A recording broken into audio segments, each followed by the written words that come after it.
Hello.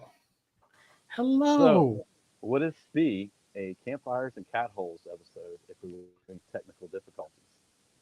Would it? I'm sorry, what? Right? Exactly. Yeah, So, Brian's having a little trouble.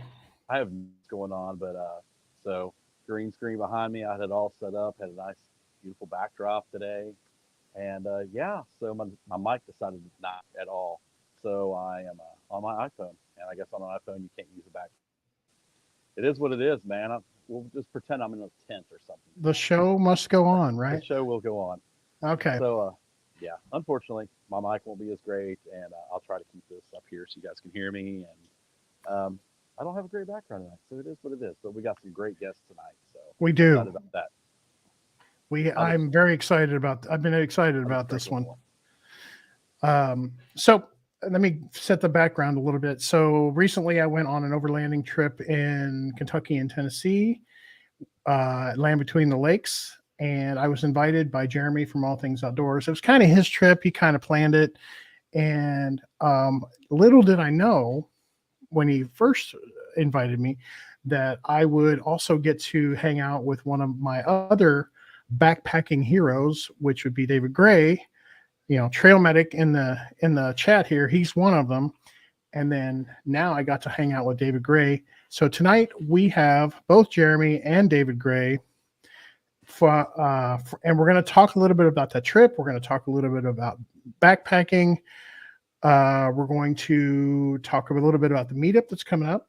So we've got all kinds of things to talk about tonight, but without further ado, I'm going to bring in our guests. Brian, do you want to say anything before I do that? Thank you, Michael Peterson. He says, sorry guys, I'm getting like my laptop set up so I can see the chat. This is, yeah. Wow. Okay, I'm going to bring in our guests now. Bring them in. They're way more important. Okay. First of all, we got Jeremy, and then there's David. Hey, guys. Hey, guys. Hey. What's happening? Hey. Welcome. Well, I mean, we've been talking for half an hour, but welcome. Thanks. Yeah. You guys talked. I talked. Nobody could hear me. It's been great. So, for those of you who don't know, this is Jeremy from All Things Outdoors. This is David Gray. David Gray has been, like I said, one of my backpacking heroes forever. Jeremy is just one of my heroes in general. Oh, thanks. Not backpacking. He makes great chili dogs. He makes great chili dogs. And he's got a nice Bronco. Yeah. So, if you've seen either David's or my video, you might have seen that we did a lot of cool stuff at Land Between the Lakes, and it was a lot of fun. And the funnest part about it was that we did some overlanding, but we also mixed it in some touristy stuff to break it up. So we weren't on the trail all day. So I want to get your take. Jeremy, I'll let you go first. And sure. Just tell me in general what your thoughts are on the trip. Man, well, first off, it was great company. So that's the cool thing. I kind of felt, how like backpacking with Jason gets excited showing people like different vistas and stuff like that. Yeah. To me, it was kind of the same feeling getting to bring like you and David along and just go and just fly through some roads and see what happens. But I think that was the big fun for me, was not knowing what we were getting into. At one point, a couple of times, not knowing what we were or how we were going to get out of it. So, but then I didn't expect like some of the cool tourist spots, like the working farm was really cool. Yeah. Even if it was an 1850s grasshopper, I mean, that running in the background, that was still a pretty cool spot. So, but yeah, and that lady was great. That lady. She was fantastic. Yeah. She was absolutely fantastic. So yeah, it was just an absolute blast for me. Okay. How about you, David? Oh man, it was, I was kind of joking on the video and on the trip that I may never do backpacking again, but I may never do backpacking again. It was, and especially I'm kind of getting a little older. I've got a 6 handle on my age now. I don't know if everybody realizes that, but that's right. You had a birthday. Getting a little, what's that? You had a birthday recently. Yeah. Well, that was 61. So, Okay. Yeah, so I'm into the 60s generation, and my knees. I actually didn't even start backpacking until I was 50, which is kind of regret. I guess I can regret that a little bit, but the knees are getting a little. When you get into your 60s, everything starts to hurt a little bit more. Not that it's going to slow me down from backpacking, but Right. overlanding kind of was a really nice alternative option.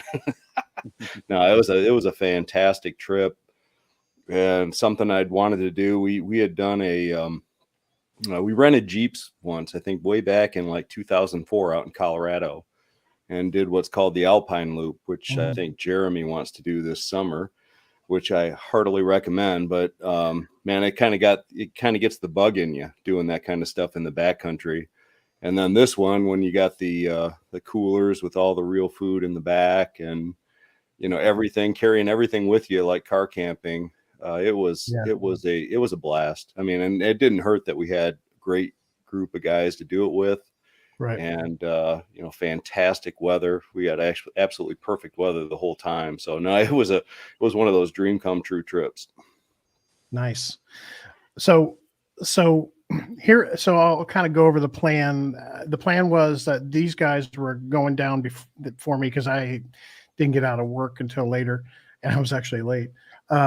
But the site that I stayed in, Clay Bay, which is right on the lake, in one of my previous videos, trips down there, that site, I said, well, why don't we just meet there, because I know it's a place that we can go, and I know it's a beautiful campsite. I know it'll hold all of us. And so give me your thoughts, Jeremy, on that site.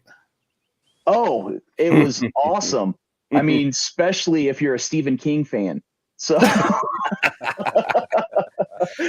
had our doubts driving in, that's for sure. Yeah. It didn't help. I was like shotgunning a bunch of videos about the beast of the LBL right before we went there too. Nice. Perfect. But no, it was actually an awesome campsite. I couldn't. It was super flat. And it was kind of real wet, like the lake was really backed up, but you had a whole bunch of like pine needles there in place, so which really keep the mud off your shoes. So but yeah, it's pretty cool. So the other thing I wanted to mention is the food. I mean, okay, so Jeremy made all the meals. We didn't have to cook. It was kind of awesome, and not, it's not none of this, backpacker meals. No, he made like full on bacon, pancakes, eggs, percolator coffee. Yeah. I have not eaten that well in a very long time, I must say. Well, Yeah, I know it. I was enjoyable. loving David's video, because it was just like the smile never went away from his face every time. And Jeremy, well, I'm getting to the point where I think I like that, the whole camp stuff and all the real food as much or more than all the exertion and the work. It's almost like you have to do that just to earn the time in the camp and all the good food and everything, which is probably backwards, but that's where I'm getting kind of in my old age. Yeah, I actually like cooking in the backwoods. Like, to me, that is it was fun. So and you can't really do it on like a tiny little camp stove. So it's like now all of a sudden I got this 2-burner contraption that I get to throw a real pan on, or it's just getting used to the gas. So trying to figure out how to cook over gas. And the amazing thing was, I didn't realize this until we were on the trip, is Jeremy's doing all that cooking, bacon and eggs and pancakes and everything. He doesn't eat breakfast. Yeah. No, really. So he was doing it just to make the food for us, which I'm absolutely okay with. But I felt a little guilty, just a little tiny. No, that's part of the enjoyment. I got over it really quickly after a few pieces of bacon and that Irish butter that Chris brought with the bourbon barrel aged maple syrup with the pancakes on the second day. I got over it real fast. Yeah. Although I about scalded him with the coffee, that percolator. Yeah, that was a little. So it's like you almost need one of those McDonald's hot cup warnings on the side, because that first night in the morning, it looked like someone dropped dry ice and water. Steam's just pouring out. And I'm like, David, no. Yeah, and I had that. You gave me that. I forgot my cup. I didn't have a cup, so Jeremy gave me this big plastic collapsible cup. So when it goes down like in a big gulp. Nice and hot. Yeah. So the second night we stayed in a campground, and I actually did not sleep in my tent. I slept in the back of the truck for old time's sake. But that was a pretty spot too. Just had a lot of people around us. It was Sugar Bay. Yeah, that was Sugar Bay. And then of course, like I said before, in between we went to the Woodland Nature Center. We went to Hotel California. And the funny part about Hotel California was, we promised David no hiking. Right. And although I filed a protest on that one. Yeah. It was and we had to end up hiking about a mile. Yeah. Yeah, that actually, I'll tell you, you see it on videos, right? Like Hotel California. I mean, you kind of see the structure, you get an idea of what you're walking into, but when you actually get there, it's actually the cool factor for me kind of went up like tenfold. I don't know why, but when I've seen it in videos versus actually being there, it was completely different. So it was actually a cool experience. Glad we did it. Glad we found the picture you found after of the actual place when it was whole, was kind of cool. And I wish I had the forethought to. Yeah, we found a picture, or Jeremy found it, sent to me. Maybe I can. I've never seen that. Yeah. It was a ferry boat captain's house, right? And you said, Jeremy? Yeah, or steamboat. It might have been a steamboat. I don't know if there's a difference, but yeah, it was a captain of some type of boat that lived in that area. So it's pretty cool. We got our first question here. Yeah. So Troma asked, Jeremy, were you like really nervous to take that beautiful new Bronco down the trail?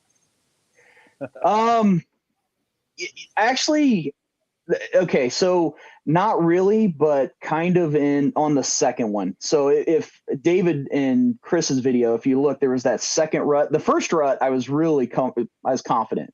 No issues whatsoever. In fact, I kind of figured it'd slide a little bit when I got down a little further. But the second rut, I just can't tell you how deep that really was. So what made me nervous was when you're doing a rut like that, it's like I always try to keep it level and plug a couple tires into the sidewall and kind of follow it down.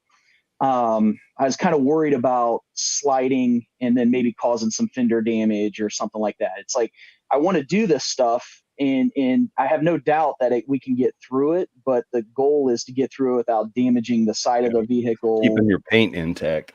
Yeah, exactly. Or breaking something. Yeah, and when you do it, you start to realize that it's not that hard to scrape down one of the sides. Oh yeah, exactly. But what got me was we get through that rut, and I don't think there's anything that could do it justice other than seeing it with your own eyes. The nasty and gnarly little turn that you had to kind of come down. I think I yelled like right after we did it because I was like so relieved. But it was a nasty little turn, and when you're doing stuff like that, you go 6 inches one way or the other. I mean, it could be 35. Disaster. Yeah, 35 inches of mud. So, yeah, it could be a disaster either way. But yeah, it does get a little, I guess, nerve-wracking, but at the same time, that's kind of the fun in it, I guess. I was really nervous for you when you went down in that ditch and you slid. It looked like on camera that side just came so close to your door. So I was like, oh no, there he went. He just, Yeah. Something. Rock sliders, man. Rock sliders. Yeah. I'm still shopping for them. I got to find some that. Yeah, there's actually just real quick. There's a difference in the Jeeps and Broncos that I'm learning. Like when you look at a Jeep Wrangler, the sides are just flat down. When you look at a Bronco, it kind of bevels out a little bit. So instead of just getting the rock sliders underneath, I'm looking for something with a step that kind of flares out a little bit more. So trying to do as much research as I can. This is all still new to me, but I've got that backpacking obsession right now. So. Yeah, and so it's funny because after this trip, Carlson and I were talking. I was talking about possibly lifting the Tundra. So Yeah. he sent me a link for a kit for it was a 3-inch lift. Yeah, Mhm. it's just a mild 3-inch spacer Yeah, lift, and I told him to get one that has the diff drop in it. That way, his axle shafts will have a decent um, angle still. They won't be all jacked up and ruining your CV joints. And then yeah, down the road, put some better A arms, upper A arms on it, so you get a good ball joint, you know, angle, yeah, and then he'll be good. I mean, and for the mild off roading that you're going to do, it'll be all right. But there's way better ways to do it too. do this. Wes will tell us. Yeah, yeah. So Brian West, who's also in the chat, he sends me one, and the difference in price between what what Carlson sent me and what West sent me, Carlson's like $200, and Brian and West is like, here, try this kit. You don't want to mess up your front geometry. Oh, it's only $1,000. Ooh. But I mean, Wes, Brian's the way he's It's only what he's money. sending you. Hey, man, David. Yeah, yeah, you got all kinds of money, dude. But, He does. Like you're doing this high dollar podcast. I mean, right? money's gonna be rolling in. Got a green screen. The kid I will get you by. That'll give you clearance to get bigger tires on, big enough, just mild. You're not gonna do anything. What Wes sent you is like what you really should do. You know what I mean? If you're really gonna be off road, and he's right. I mean, you'll get away with what I sent you. That's basically what I've kind of got on my truck. It's nothing crazy, but Yeah, he's right. I'm not going to argue with him. But if you do the diff drop, that's where a lot of guys don't do it right. Is they jack it up, they extend everything. Oh, your geometry's wrong, and then it's like you start blowing ball joints out, and yeah. And so I might do that before my Colorado trip, but I'm not doing tires until I come back. we're not doing it until you get tires too. Because if you lift your Yeah. truck and you have them little tires on there, you're going to look goofy. I'm not letting Yeah. you look goofy, bro. Okay. So, Brian, by the way, you're going to need to do this a little bit. That's much better. whatever, man. We'll get it worked out. Don't worry. Don't even Okay, get me started. back to our guests. Okay, so David, tell me, what is the most surprising thing that you learned on the trip about yourself? What'd you learn about yourself? Oh, about myself. I really like overlanding. No, I knew I would like it. I just didn't. I mean, I was really, really comfortable on that trip. Yeah. I don't even know how to describe it, but done a lot of car camping in the past, done a lot of backpacking, and there's feelings and physical exertions and everything you go through, but I really enjoyed that. And and I think a big part of it was Jeremy let me drive the All day. entire second day. Yeah. And I was not expecting that. I didn't think Jeremy would feel comfortable with me driving his very expensive vehicle. But that was really fun. And then just not only that, just the relaxation factor, and as you're driving along, there's a certain element of backpacking when you're hiking along and you don't know when you're going to camp, and you're walking and you're tired and you're sore and you have no idea when you're going to camp. There's a certain stress element that comes into that. Yeah. That when we were going through the same thing with the overlanding, and we're driving along in the Bronco, and we've got everything that we need to survive in the back, we can throw a tent down anywhere we want, and we're going to have bacon and eggs and everything. I really enjoyed that aspect of it. Yeah. Actually, I was actually nervous, like approaching him on it, because I mean, you think of David Gray and his trips. I mean, he's got everything planned out. Hey, my background is in car camping, man. Long before I ever did any backpacking, we were doing long ass family vacations with the full on trailer being pulled out in the back country of Colorado. And then, I guess, that's one of the things that I think kind of resonated with me, is it felt a lot like those trips. Oh, You're just carrying everything with you. You have everything you need. You can stop anywhere you want, and you've got your shelter for the night. You've got your food for the night. You've got your water for the night. You don't have to, there's been so many times on backpacking trips where I had no idea where I was going to camp. I had no idea where I was going to find water. And, that that kind of amps up the stress element. You work your way through, and that's part of the challenge of the whole thing. But, I just really enjoyed, I think, that aspect of it where it was like, man, it's like, it doesn't matter where we camp. Like the last night, we had no idea where we were going to camp, and we were having trouble finding a campsite. Yeah. But I wasn't getting too anxious about it because I knew, we could, there was these 300 roads right down by the lake. We could head down these 300 roads where we knew nobody else would be. None of the day hikers or anything were going to be out there. Find some spot to throw a tent down, and we'd have a great campsite and a great meal and a great night. So it was just a whole different feeling. And I think that surprised me a little bit. Yeah. I sort of expected that, but when you kind of immerse yourself in it, it was like, man, that was really cool. I really enjoyed it. You had the best tent site on that third night. You had that was epic. picturesque. Yeah, and that tent setup too. I need to send that into Z-Packs because that was like a Z-Packs commercial. Best tent setup I've ever done with that tent. And then you got that beautiful view, and up the hill we had the campfire going. That was awesome. Great way to end the trip. Makes you want to go again, maybe in the fall. Hashtag David needs a Bronco. I'm telling you. No, David needs to drive in Jeremy's Bronco more often. So we'll be doing that. I'm going to join you, figure out a way to join you in July when you're in Colorado. Please do. Please do. Awesome. Yeah. I can't imagine a better trip. So, speaking of Colorado, the remember me telling you, you guys about the Mount Elbert trip that I'm doing. Mm-hmm. Yeah. Nat is actually in the chat. Nat's in the chat. And she's the one that's going to hike it with me. And she's a full-time nomad. So she does this kind of thing full-time with her 3 dogs. And with 3 dogs, van or something? Huh? Or living out of a van? Oh, living out of a Bronco? A Forerunner. Got a Forerunner. Oh, wow. 3 dogs. That's pretty impressive. 3 dogs. Yeah. Like through the winter. Like I would have tapped out long time ago. As soon as the first snowflake, I'm out. Can't do this. Yeah. She just did some upgrades to her Forerunner too, and that thing is built, man. It's tough. Yeah, it's tough. My Bronco could have used a snorkel. Yeah, a couple times. When I made it just fine. It was only 38 inches of water, so yeah. When I heard the fan hitting the water, I was like, "Oh, I didn't." That's a good one. You said that, I didn't realize it till I was listening to the video. It's like, "Oh, that's what that is." She's like, I like the hold up. Yeah, hold up like 3 feet ago. Yeah. That was partially my fault because I don't know. I think Chris, your video caught it. Like David's laugh as he's coming in. We talked about this. It was the best. Oh my gosh, he's laughing as he's coming into this muck, and it cracked us up. Oh yeah, I completely lost focus. That's the laugh of knowing it's not your Bronco.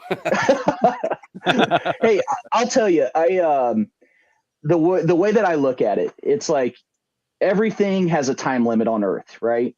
So including the Bronco, myself, I'm going to use it to the fullest. So I don't care if something happens. I mean, I know like Trail Medic was talking, do you get nervous about, I don't want to trash it, but I want to have fun. I want to kind of live. If I can't live with it, why did I even get it? So kind of thing. Our motto kind of became, we're not going to say no, right? Yeah, didn't come here to say no. Right. Didn't come here to say no.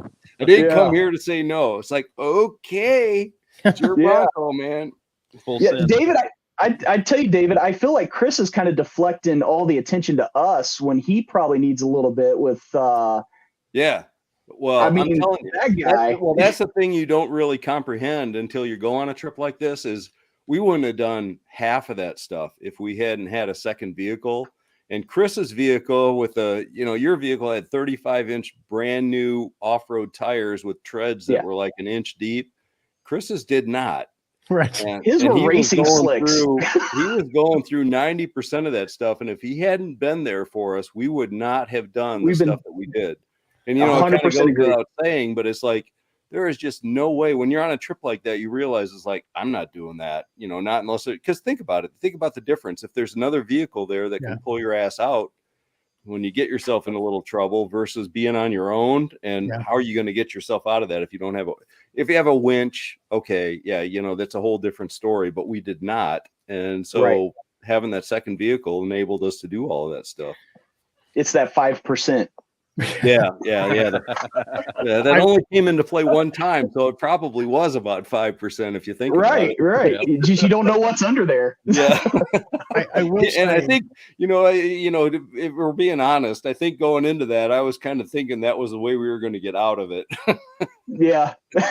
Like, I don't know about this, Jeremy. That looks pretty damn deep. Yeah. Well, especially when you went to test the depth of it.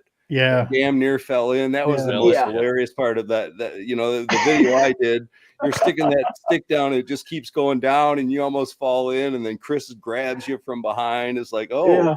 and we're gonna Yeah. drive through that. Okay, that sounds like a good plan to me. We've never been closer, Chris. Yeah, right. I seen that.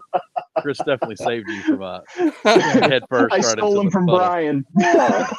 Dude, you can have him. I'm The done thing with is, him. like, and then after that, after you test the depth of it, you go, okay, we're gonna do this. I'm like, oh, Yeah. really? We're gonna do Yeah. this now? Yeah, let's try. And I'll be honest with you. I feel like put it in 4 low, put all the lockers in, hit the gas, and just plow through it. And I feel like we could have made it through. With some But- speed. Yeah, if we had Right. speed, but Right. going slow was not the way, because you could just feel the vehicle like sinking Sinking. down in all of that Yeah. mud. Yeah. I But will then say- again, it's like, okay, that's one of those situations. I don't want to break a tie rod. I don't want to, tear up Right. something underneath. It's like, okay, if we get stuck, we can get pulled back out, because we were very careful with getting Chris around and moving him, making sure he was safe. It's like, make sure one vehicle is always available. So safety vehicle. I've always said Chris Yeah. makes a great anchor. Do I? What did you say? Yes, he does. I said you make a great anchor. Yeah. yeah. I will say that my confidence from when we first started on day one to where we ended up, Mhm. because remember, I was plowing on the third day, I was plowing through lakes of water. We created a Yeah. monster. Honestly, Yeah. honestly, Chris, I think that was one of the most remarkable things about that whole trip is, your level of confidence and the capability of getting through some of those things that I never thought, in the beginning you'd ever be able to get through. Yeah. At the end, it was just like, hey, Chris, I'm in there with Jeremy, and he's going, hey, Chris is following us. Like, really? It's like, okay. Yeah. And you got through it, man. It was, that That was was, really pretty impressive. The one that I wish we would have got on camera, though, there was one part of Chris's driving that I wish we would have had on Oh, yeah. camera. So Well, and that I had stayed up the hill because I thought I might have to be doing some bailing out. And Yeah. so I stayed with the vehicle, and I was kicking myself that I hadn't gone down the hill with the camera. But that was, it's not on I don't think it's on anybody's video, but there was an epic thing with Chris yeah, going through so a really nasty stretch. it was pretty crazy. So I think he honked, because at that point, that's where I dropped your walkie in the water and it wasn't working. Yeah. So I go running back, and I'm like, oh, I think he's stuck. So I ran back there, and I was And like, I'm like, yeah, he's literally like on a nasty angle. I was like, are you stuck? He goes, no, I'm scared. But he was really he was off camber pretty bad. I could have And, rolled easily if I Yeah. So I was like, okay, I said, I need you to turn all passenger, back it up. We're going to try to bring the front end up higher, so you're not as angled. And as soon as he did that, his back end slid down just a little bit, straightened him up, and that helped quite a bit. But you were still at a wonky angle getting out of it, but you made it through. Pucker So- factor 10 though, let me tell you. Okay, well, so let's devote a little bit of time for people to ask questions, and then I Sure. want to talk a little bit about backpacking, future trips, when we're doing it again, all kinds. Yeah, what's backpacking, right? So That's if you guys want to ask David or Jeremy, even Carlson, a question about anything, go ahead and start putting it in the chat, and we'll start putting it up. In the meantime, let's go ahead and say, so what backpacking trips do you guys have coming up? Oh, Or that trips way. in general. Me or Jeremy? Any of y'all? I don't know. I'll start. I have no idea. No, no, I have a trip coming up later in May with Travis, who I hikes with a lot, in the Dolly Sods in West Virginia. I've been there once, long ago, and that's Travis's backyard. So it's always, if you can ever do a trip in the Dolly Sods with Travis, it's kind of a great experience. It's kind of like going to Jason with the Red River Gorge, right? Yeah. It's just, so that's going to be probably 3 days. I'm wrestling over. Last time I was there, I took both the dogs with me. It's a perfect place for the dogs, but Jaden, my older dog, I just don't think he could handle something like that. So I'm wrestling with whether to take Bailey alone, which I'm afraid Jaden just won't understand when she's up and he can't go. So I'm kind of wrestling with that, but that's, we're all getting to that age. Me and the dogs are getting to that age where you got to kind of make those kind of decisions, but I'll probably end up taking Bailey on that one. And then after that, I'll do something in June. I don't know what, but I'll do something somewhere in June. And then July 3rd, we've got Travis got a permit for Glacier this year, nice, which was awesome because he and I both put in for the same permit. And my luck lately over the last 5 years, of course, I got shut out completely on my permit, but Travis got his. So we've got a trip to Glacier. I've already bought the airline tickets, and we're staying at the Many Glacier Lodge the night before the trip. Before that, we're staying in the McDonald Lodge. So Travis has got all the lodges reserved inside Glacier. So that'll be an awesome trip. And then I've got a John Muir Trail through hike permit beginning of September, which was supposed to be a backup plan, but I may end up, I'm not going to do the whole thing. That's like for me, it would be like, 3+ weeks, which I can't possibly get away for, but I might do a little stretch of it. I don't know. So, yeah. And then I've got a permit for a hike in the Indian Peaks Wilderness in Colorado, which is the hike I tried to do with my son Christian in 2018, and he was sick, and we couldn't end up doing it. But he's always wanted to redo that hike, so we got a permit for that in August. So nice. I don't know which of those, any of those I'll do, because then the family always likes to do some vacations too, which kind of gets in the way of my backpacking plans. And I can say that freely because my wife is nowhere around right now. Otherwise, I'd say that really, really quietly. But yeah, you got to kind of balance that with the family. But yeah, it could be a pretty good year. But sounds like it's like every year nowadays, especially with COVID, everybody wants to be in the woods. Yeah. It seems like. And so, just finding hotels, rental cars are ridiculously expensive. Airlines are ridiculously expensive. Getting permits is really hard. So it's not getting any easier in 2022 so far. Let me throw another wrench in your plans there. Trailhead, September 29th to October 2nd.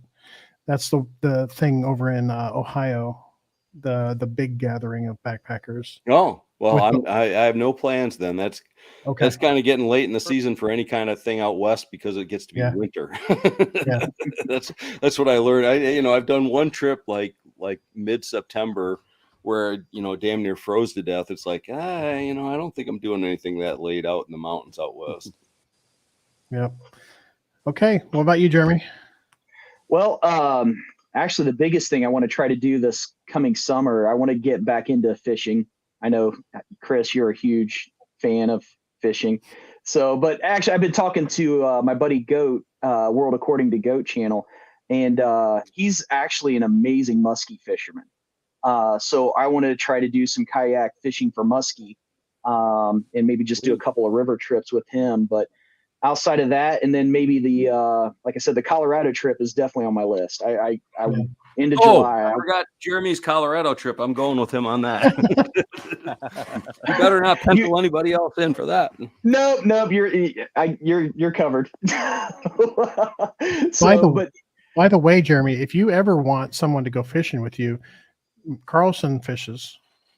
Where do you do muskie fishing?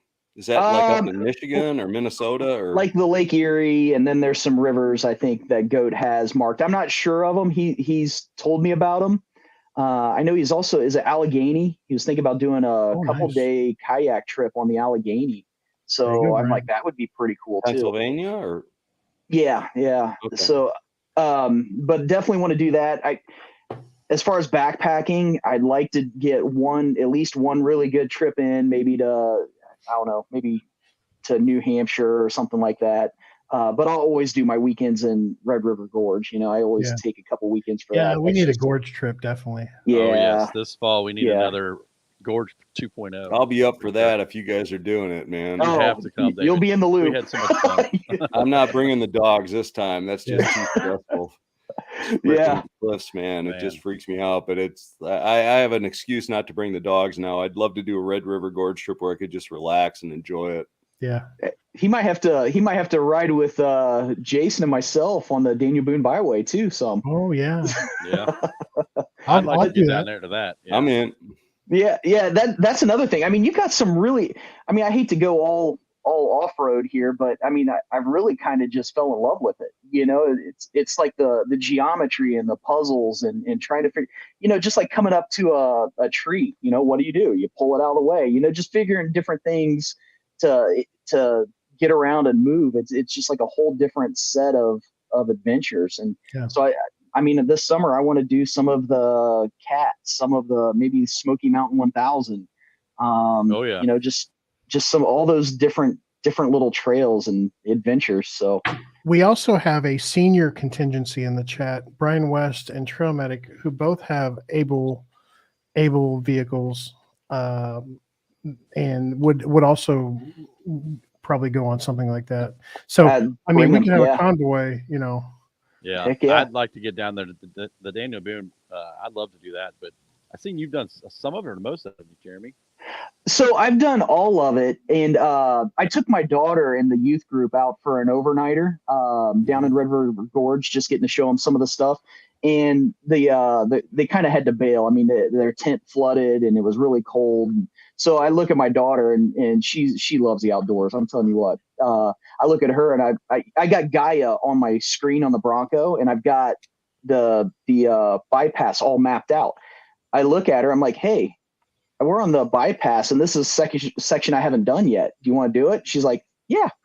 So speaking back to that, being nervous about not having another vehicle, we went ahead and did it. And we go up like we drive up a little waterfall, and there's like 6 inches on both sides of rocks, like away from the fenders. And then we go through this mud pit, and there was no one else. It was just me and my daughter, and she was all about it. So the only one part I did find out I can go off camber about 20 to 21 degrees and it doesn't flip, because we dropped a tire down off into a creek, and it rocked pretty hard because it sunk. And the only word she did was, whoa. So I was never more proud as a dad. I mean, it was really a cool moment. So, but yeah, so technically I've done it all. I'll do it again. I mean, it was a blast. So except for the new section. And I think there's a new 60-mile section I haven't done. Yeah, I haven't done any of it. I've wanted to get down there, but I've needed somebody to go with because I just don't know much about it. And the same thing, it's like I take my Tacoma down there. It's pretty capable, but I don't have front and rear lockers like you do, and I don't have a winch. So it's like I'm telling you, stuck a little more than you would.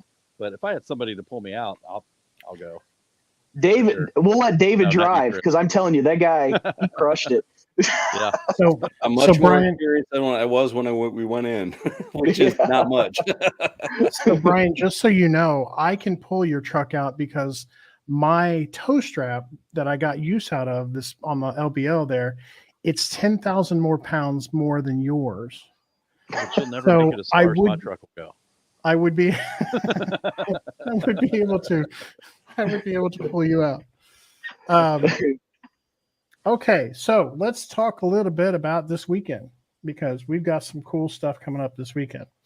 And that would be, first of all, let's actually, I'll go back to one of Michael's. Michael Peterson had a question there for you, Dave. Yeah, you definitely need it. Well, the Indian Peaks Wilderness is like the closest proximity wilderness to Boulder area and Denver. So it is exceptionally popular, and you definitely need permits for it. And it's actually kind of complex, although you can get them all online now. You used to have to go to a ranger station and try to work something out. But it's a weird kind of place because they have camping zones. So the whole wilderness is broken up into, maybe 6 camping zones. And so you have to decide, hey, I'm going to, want to camp in this zone that night, and the Continental Divide goes right through there. So some of them are on the east side of the divide, some of them are on the west side. But it's, I can't explain it fully here, but you really need to go online. You can get them, and the cool thing is it's not a lottery system. So you just go, you can reserve them. I reserved them probably 2 months ago for August. Nice. And so you can reserve them, I think, 6 months in advance. So you just go out, look on the calendar, what's available, put your trip together. And there's like obvious places. I can't really explain it, but there's obvious places where you're going to camp.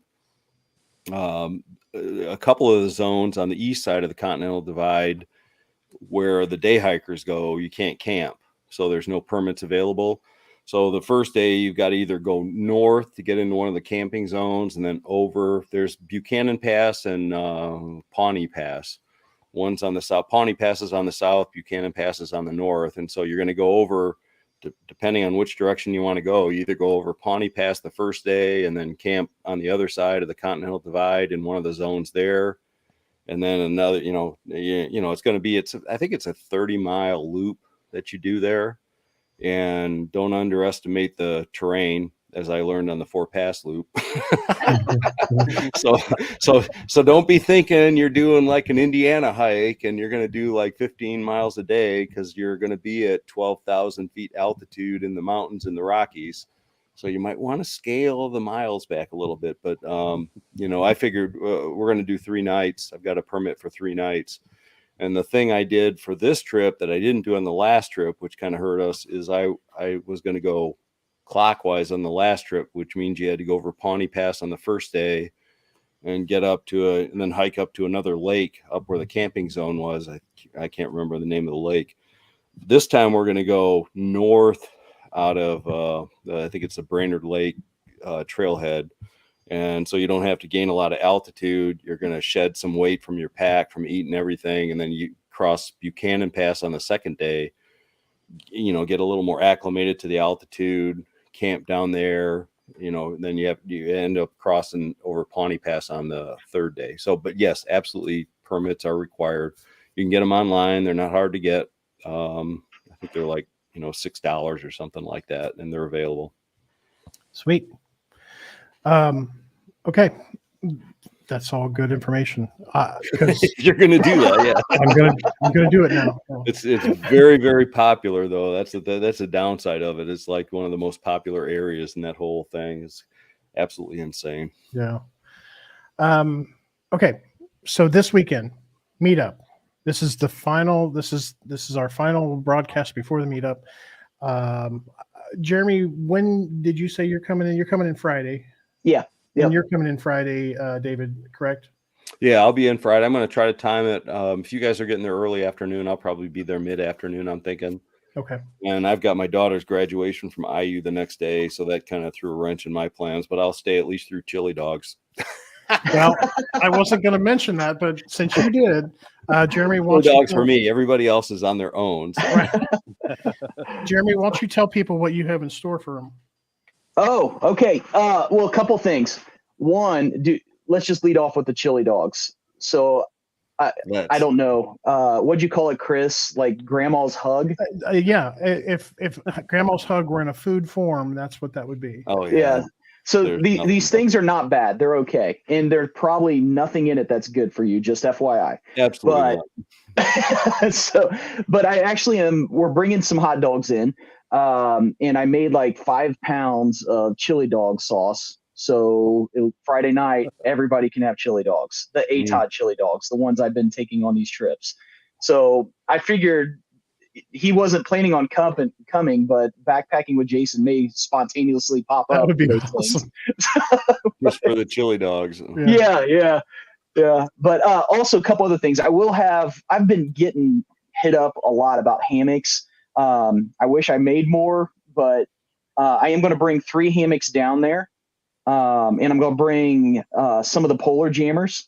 For everybody that shows up at the meetup, a hammock's going to be $50 and a polar jammer is going to be 20. So a little bit of a discount there. So if you guys want one. So, and I'm, with the polar jammer, I'm still doing the $7 to the Love Like Jonathan Foundation. So if you buy one, but those will be available. I'll have a handful of that stuff there too. And I'm going to have a few surprise giveaways on top of Chris. You're getting a polar jammer and a hammock for your giveaway as well too. So, okay. Yeah. But- we're doing a big giveaway, by the way. I mean, but this time it's not just outdoor gear. I'm giving away some camera gear too. What? So, well, is it a it's drone? I need a drone. After seeing your guys' drone shots, I need to get one. I mean, come on. But you think about it, it's creators coming to this, right? So Yeah. why not give away a little bit? All of I both? have to give away are hugs. Well, that's all we want. Yeah. I did get a chance to try my hammock out a little bit this past weekend, Jeremy. How'd you like it? Loved it. Awesome. It was comfortable. Yeah, that's a bargain for one of those hammocks, I'll tell you. Oh my gosh, dude, that thing is, and at 5.2 ounces, seriously, Yeah. Yeah. the thing was sweet. Yeah. Awesome. I'm glad you like it. I like making them. I just don't have. Well, okay. Let me put it this way. I liked making them until I had about 15 people wanting them, and now I don't want to make them. So now it's a job. Well, that's called start a business selling them. Yeah, I got a full-time job. So, you could have a full-time job making more money selling hammocks. Probably, maybe. So, I tell you what, those hammocks, that hammock is going to make this summer's pond explorations just light as a feather, man. Awesome. There's one that I'm getting ready to do that's in between the fire tower and Grub Ridge, and it's really, really hard to get to. And so I'm going to go really light, and that hammock is going to be a key part of that. Mm-hmm. That would be cool. That would be real cool. Yeah. So, okay. That's crazy. Some of the stuff you're pointing out in the Hoosier National Forest there with those abandoned ponds. That's a really cool series you got going with that. Cool. There's I swear there's like 100 of them out there. When you take in not just the wilderness, but when you take in like the Hickory Ridge area and all that. Sure. If you count through all of those, and if you go on the Indiana Geological Survey site, you can actually see old aerial photographs of where the farms were. And so like the very first one that I did was out Warren Lake. It was the one straight out from Terrell Pond. And there were crops around that one. There were, so it's really neat. In my next pond video, I'm probably going to do an overlay that shows that. It's like, I'm going to this pond and look what it used to look like. Is that, okay. Cool. Is that over by, okay. Cause I did that, a little loop by that pond, and I took, it used to be a trail, but no longer, like the Blue Diamond Trail. It's Blue Diamond Trail. You go. I went through like a cemetery or something. You keep going. If you go Terrell, you keep going. Yeah, that road. But this one is you go around the cemetery and you go straight out towards the lake, and it's almost at the very end. It's on the ridge. They're all on ridges, but it's called Warren Lake. I feel like I walked by that. You may have. That's wild. But yeah. Okay, so you guys are going to be there Friday. You got the corn dog, Coney dogs, the giveaway. No. We're also doing Corn a live dogs would stream. be good too. I love corn dogs. We're also going to do a live stream from there at about 3:00 on Saturday. Hopefully, it looks like it's not going to rain on Saturday. Friday is probably going to rain. Yeah. But Saturday, and then the movie night thing. And so, if you guys, I don't know, have you guys sent me any videos for that? I might have. I did. I might have sent you one. So David, do you have a video you're just like you cringe when you watch it? Oh, I have lots of videos I cringe when All all director's cuts. So I've got a projector, and what we're going to do is we're gonna play people's videos and comment on them. And I've told people to send me their worst or their first video, whichever one or both. And we're going to have a little movie night. I might actually bring some Jiffy Pop too. Oh, Jiffy Pop. Man. The thing I learned in hiking with David or doing anything with David out in the woods, the camera is always running. So I'm sure that there's probably a couple director's cuts out there. Yeah, there are a few. Yeah. There There's awesome. a lot What- of cutting, a lot of editing. How on there how for are you Red getting the River Woods. videos? How are people getting the videos to you? Actually, I'm glad you asked that question. Because if you send them to thathikingguy@gmail.com. Well, I can send you a link. I've got I've got a few videos that I've never made public. Ooh, even that are better. on YouTube. Can you access them that way if I just sent you the link to it? Yeah, just make them unlisted. So if you don't Yeah, want they're anyone, unlisted, and Yeah. I'll just send you the link. Yeah. Okay, I'll send you the link to a couple. There's one that I think people would probably find interesting. People probably don't know. I'm a pilot, and way back in the day, like when I was in my 20s, we flew out of a little grass strip in Kokomo, Indiana, and there was an aerobatic plane. So I've got one video of me flying in this aerobatic plane with this guy where we're doing loops and barrel rolls and everything when I'm like 22 years old. So people would probably get a kick out of some oh of that. yeah, that's cool. Absolutely. Yeah. So I'll send you the link to that one. Sweet. Wow, that'd be awesome. Okay. So when I go to get my Long drone ass- license, got somebody that can take the test for me. So- Yeah. No, I have my commercial drone license too, by the way. Do you really? I do. Yeah, I do. I at one point in time, post engineering career, I thought that I would do some of that stuff. So I went ahead and got my commercial drone license. So Nice. I can do it, make money from it if I want. I never did, but I'm doing it illegally. I need to get on that. yeah, Shame. Okay. Well, thank you. We're coming up on the hour, but I wanted to. Do you guys in the chat have any more questions for these guys? Because I don't want to keep them, but we've had a great discussion tonight, and really looking forward to seeing everybody out at the meetup. Looking forward to you guys being there. And it's just, I think it's going to be a lot of fun. We're expecting, I've got emails from people I don't even know who they are, who's like, "Hey man, I'm going to be there." So Nice. I'm hoping it's going to be even I bigger. wonder how many people get scared away by the rain. Well, yeah, that yeah. first night. If they want to hang out with us, they know there's rain involved. It's just, Yeah. yeah. Yeah. Every single Chris, bring the It's rain. like they're going to come for the chili dogs. Right. Yeah, You maybe don't know what you're Chili missing. dog. You don't know what you're missing. we'll bribe them with that. Yeah. Yeah. Chili dogs and umbrellas. That's all you need. Okay. Well, thank you guys. And really want to do another one of those trips. I really want to get, or even a backpacking trip together. It's going to be, I think this might be a future thing that, we all do. I know we all have the vehicles. So Yeah. David's driving. I had more fun riding than driving, to be you can honest drive with my you. Tundra, David. I had plenty of fun driving, so I'll do that anytime. That was a blast. All right. Well, thank you guys. And thank you everybody in the chat. Thank you for coming. And let's get wet under a tarp this weekend. Can't See wait. y'all this weekend. All right. See you guys. See you guys. See ya.